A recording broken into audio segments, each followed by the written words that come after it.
Well, hello there. Wish we could be in the same place. Wouldn't that be nice? You know, I'd probably order some iced coffee. How about you? Iced tea?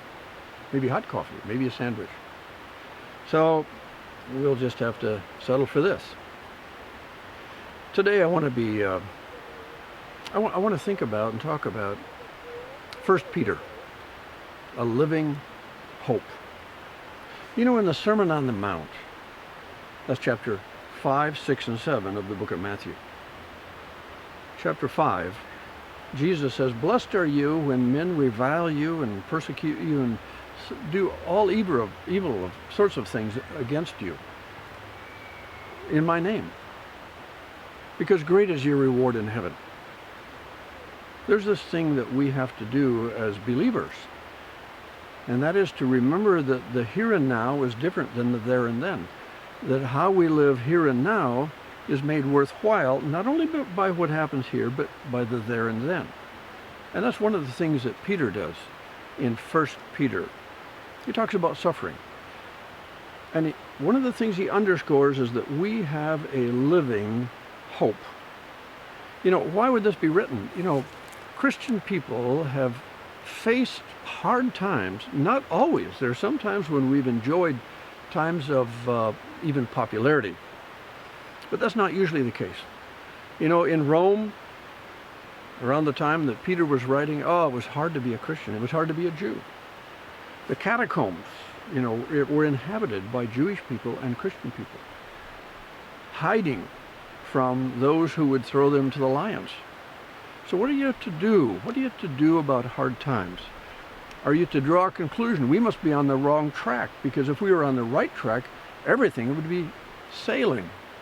Everything would be going along swimmingly.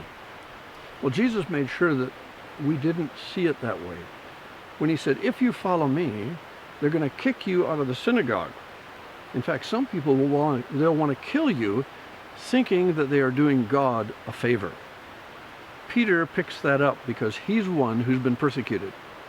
He knows what it's like to be persecuted, and so he writes this book about a living hope, and he talks about being tried by fire, tested by fire, like gold that is purified through fire. He talks about the trials, the hardships that we go through. And there's a word, I don't know if it's a real word, I call it the worthwhileness of living the Christian life. That's what the book of Revelation is about, to a great degree. You know, we look to the book of Revelation because God wants for us to picture what it's going to be like. It's going to be worth it, the worthwhileness of our faith. You know, there's a story in the Old Testament. In fact, it's the biggest story in the Old Testament, the Exodus. Before the Jewish people left Egypt, they'd been there 400 years. They were put in the vice, and Pharaoh just tightened the vice on them. He made them make more bricks and work harder and all of that. Well, here's how that story concludes. He says, when the Jewish people left Egypt, there was not a feeble one among them. They had been made stronger by resistance. I could tell you a story about wrestling. My brother, he was a state champion in wrestling. Every time I wrestled him, I was 4 years younger than him, I lost. I never beat my brother. But by wrestling a state champion, it did some pretty good things for me. That's another story. But that's what happens. When we face resistance, we become stronger.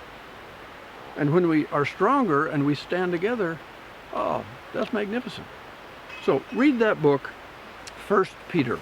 All the way through, you'll see you're facing this now, but guess what's around the corner? We have a living hope. God bless you as you read 1 Peter.